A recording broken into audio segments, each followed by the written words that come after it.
no me cabe la menor duda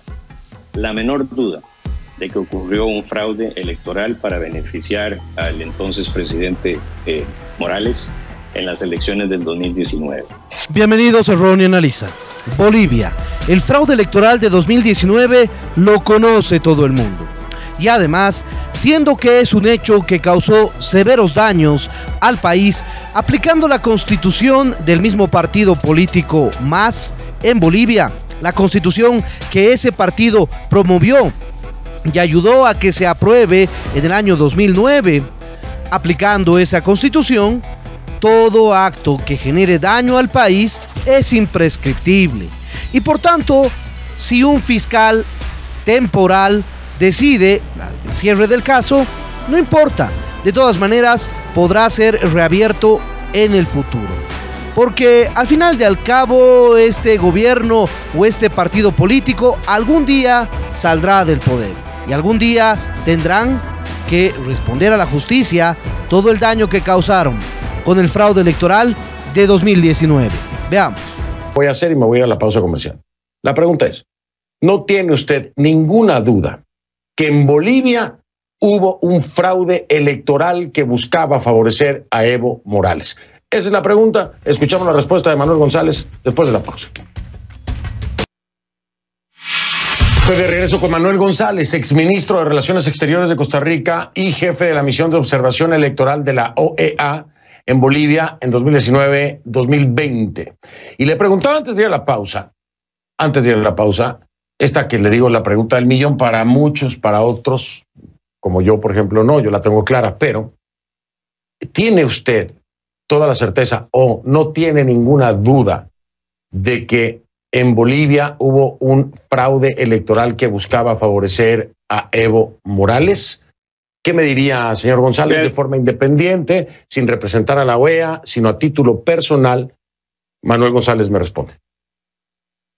Gracias, Fernando. Con esa misma forma tan directa de preguntarme, le respondo. No me cabe la menor duda de que ocurrió un fraude electoral para beneficiar al entonces presidente Morales en las elecciones del 2019. Toda esta trama y teorías del golpe de Estado para enredar la situación, para tirar cortinas de humo, vino posterior al informe técnico en el que se dio la información y la certeza de todo lo que había ocurrido. Mire, una misión electoral no va a garantizar o a favor o en contra de un resultado. Una misión electoral va a haber un proceso, y un proceso que tal vez se malentiende a veces por las personas y creen que es el día domingo, el día de las elecciones, ir a unas escuelitas y ver los niños participando en la fiesta democrática y la gente votando. Eso no es así.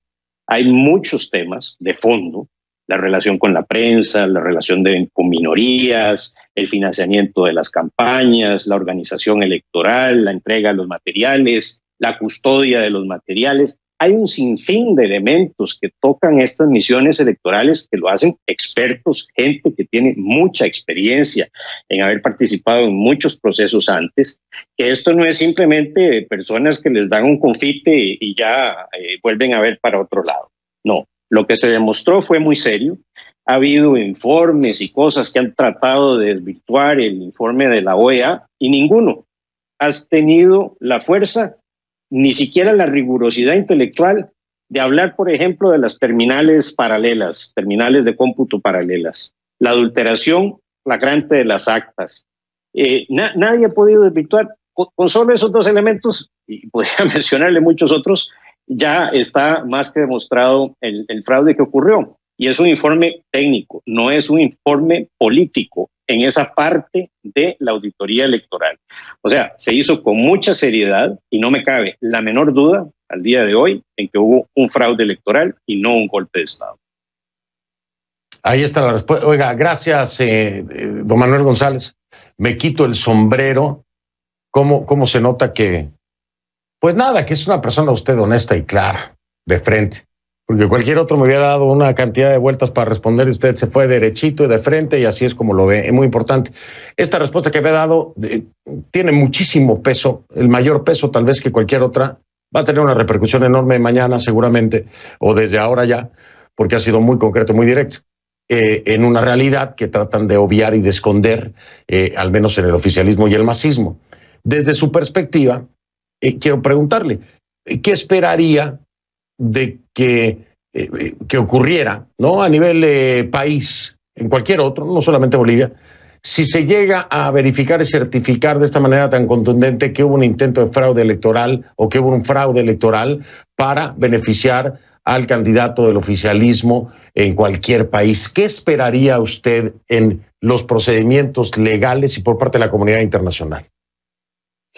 De parte de la comunidad internacional, pues que se ejerza toda la presión diplomática que se tiene a la disposición. Para eso existen las relaciones bilaterales y los organismos multilaterales, y es ahí donde tiene que ponerse mucho el enfoque. El multilateralismo hay que reforzarlo, hay que fortalecerlo, y la única manera es precisamente llevando los temas concretos y discutiéndolos con transparencia en los órganos regionales que tenemos a nuestra disposición. Los países serios también deberían de tomar una posición y manifestarse con toda tranquilidad sobre los hechos, porque no son especulaciones. Y al interno, pues uno lo que esperaría es que si realmente se quiere fortalecer la democracia y la institucionalidad, en este caso de Bolivia, pero aplica a cualquier otro país, pues que el Poder Judicial sea realmente independiente y se den las muestras claras de esa independencia y de que no hay interferencia de parte de otras fuerzas políticas en las decisiones judiciales. Y si hubo un fraude, como lo hubo, y hay responsables que se han señalado, pues lo lógico es que continúen o se abran las causas o continúen las que ya se hayan abierto para encontrar los responsables y sentar esas responsabilidades. Pero mire qué curioso, lo que se trata ahora es, en lugar de buscar a los verdaderos responsables de ese fraude, entonces acusan al expresidente Áñez de fraguar el fraude simplemente por el hecho de que asumió la presidencia. O sea, a mí no me cabe en la cabeza semejante lógica, no la encuentro, pero mire, es que ni siendo muy flexible jurídicamente hablando, no entiendo, pero lo que demuestra que es político todo. No, y le voy a agregar más ya para despedirme, le agrego rápido, no solamente eso, sino que ahora están exonerando a todos aquellos que en algún momento fueron señalados por algo que tuviera que ver con el fraude. Los están exonerando porque son oficialistas. O sea, no nada más eso, que lo ignoran, no, los están exonerando. Oiga, don Manuel González, ha sido un privilegio. Mil gracias. Buenas noches. Me gustó. Golpe de Estado es una forma ilegítima de acceder al poder o de ejercerlo, si viéramos el artículo 2 de la Carta Democrática Interamericana. En ese contexto, sí, hubo un golpe de Estado en Bolivia. Ocurrió el día 20 de octubre cuando se cometió el fraude electoral que tenía como resultado el triunfo del expresidente Evo Morales en primera vuelta. Que el Tribunal Electoral le adjudicara el triunfo en primera vuelta era pretender perpetuarlo en el poder de forma ilegítima e inconstitucional, en una afrentosa violación a la Carta Democrática Interamericana. Era quedarse en el poder arrebatándolo en una de las peores formas, robándose una elección. Era robarle la soberanía al pueblo, ese pueblo que le había dado más poder a Evo Morales que a nadie en la historia de Bolivia, ese pueblo que creía en sus reformas sociales. Ese pueblo no merecía ser engañado de una manera tan afrentosa. Esta forma de autogolpe no es algo nuevo. Ya lo había intentado Milosevic en Serbia, así como otros países en el continente africano y en este. Debe continuar la investigación de las responsabilidades de este autogolpe, hoy claramente marcadas hacia el órgano electoral. ¿Quién de ustedes acá está a favor de los fraudes electorales? ¿Quién de ustedes acá está a favor de que se roben las elecciones? ¿Quién de ustedes acá está a favor de esta forma de autogolpes? Eso sí es volver a las peores épocas del hemisferio. Eso sí es absolutamente condenable e inadmisible. Es muy triste, es el horror de los horrores, es el despropósito de los despropósitos, que se arroje el legado político del primer presidente indígena de Bolivia por la borda de un autogolpe. Duele en el alma. He escuchado algunas críticas a nuestro trabajo de un lado y del otro. Las mismas son bienvenidas generalmente. Algunas no en este caso. La vergüenza no es de la OEA que descubre un fraude electoral, es de aquellos que lo cometieron. La vergüenza no es de la OEA que hace un informe técnico irrefutable, es de aquellos que quisieron burlar al pueblo. La sangre en las manos es de aquellos que cometieron el fraude electoral. La OEA no dio un golpe de Estado, dieron un golpe de Estado quienes se robaron la elección, declarando un triunfo en primera vuelta. Situación que se mantuvo aproximadamente por 20 días. No se le puede pedir a un pueblo que se deje robar una elección. No se le puede pedir a un pueblo que se deje robar la soberanía. No se le puede pedir a un pueblo que se deje robar el poder. Ese pueblo, hoy en busca de la soberanía perdida, comenzó a tratar de recuperar la institucionalidad y la democracia. La propia institucionalidad empezó a reaccionar fundamentalmente luego del informe de la OEA, especialmente con los propios partidarios del MAS con responsabilidades institucionales, la propia Central de Trabajadores, movimientos indígenas y campesinos. Reelección. Burló la Constitución que le impedía presentarse a nuevas elecciones. Obvió el Estado de Derecho. Convocó elecciones e intentó usurpar el gobierno.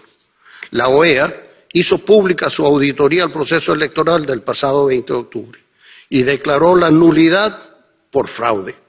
Para evitar que se distorsione la realidad, debemos llamar a las cosas por su nombre. Decir que solo hubo fallos técnicos en el sistema electoral constituye una falta de respeto a la sociedad boliviana. Fue una acción planificada con el único propósito de usurpar el poder en contra de la voluntad soberana. No hubo golpe de Estado. Bolivia busca una salida constitucional y pacífica a su crisis. Necesita garantías y necesita el apoyo al nombramiento de la presidenta interina Jeanine Áñez, quien debe llevar al país a elecciones transparentes. Se requiere que la Unión Europea asista y colabore con el envío de una misión de observación electoral, como lo estableció acertadamente la señora Mogherini el lunes pasado.